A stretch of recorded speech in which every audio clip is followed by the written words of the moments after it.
First Coast's most accurate forecast from the First Coast News Weather Team, certified by Weather Rate, sponsored by AC Designs. So when will Debbie get out of here? Well, at first glance, if you look at the most significant computer models, some call it spaghetti models, you think, wow, there's still a lot of ifs. There are much less in the way of ifs, folks, and much more confidence in our forecast with, except for this one outlier, a general motion, whether sinusoidal or looping, but off to the northeast, at least over the next couple of days. So let's take a look at the next couple of days. All this is showing you here the tropical storm force winds and then re-intensification with storm winds. So gale force winds, tropical storm force winds of 40 to about 50 miles per hour. Once you get up towards 60, those are damaging winds. So possibly some re-intensification, but notice where it is.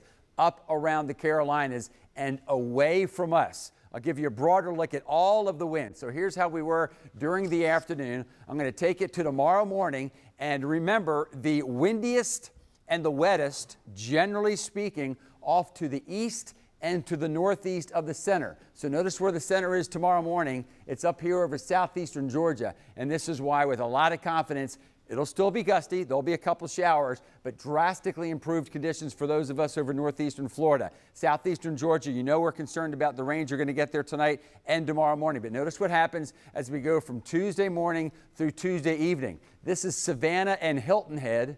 Notice what's happening on the southeast coast. Winds are off the land, so no more storm surge concerns by tomorrow evening, and the wettest and windiest weather will be off to your east and to the northeast. And you can follow it as we go from Tuesday through Thursday, follow to the east and to the north of the center. And you can see why the Carolina coast, first South Carolina, and then eventually North Carolina, especially if it moves inland, those will be in the problem areas. But that takes it pretty far away from the first coast. In fact, Ross might even tell us about some sunshine on the way. Ross?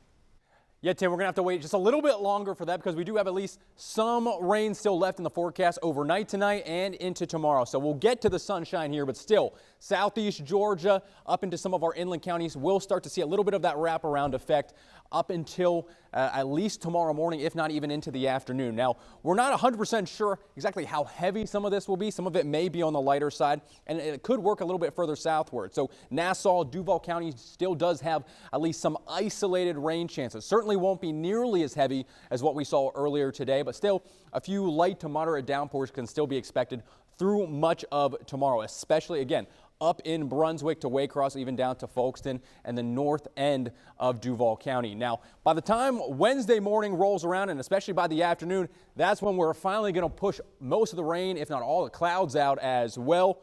Much drier skies, some sunshine out there potentially by Wednesday, and then even continuing into the end of the week. But this is what we're expecting, at least with regards to how much more rain. So again, coastal Georgia, inland areas as well, we're talking about 4 to 8 inches. So because of that, Weather Prediction Center still does have this highlighted for a moderate to high risk for excessive rainfall. You combine that with the 1 to 4 storm surge expected in coastal Georgia. We still will be watching for that flood risk there over the coming days. But past that, again, drier skies for Wednesday, Thursday, Friday even, so a much nicer end to the week before we do potentially see some more rain and just really just summertime thunderstorms on the way by this coming weekend.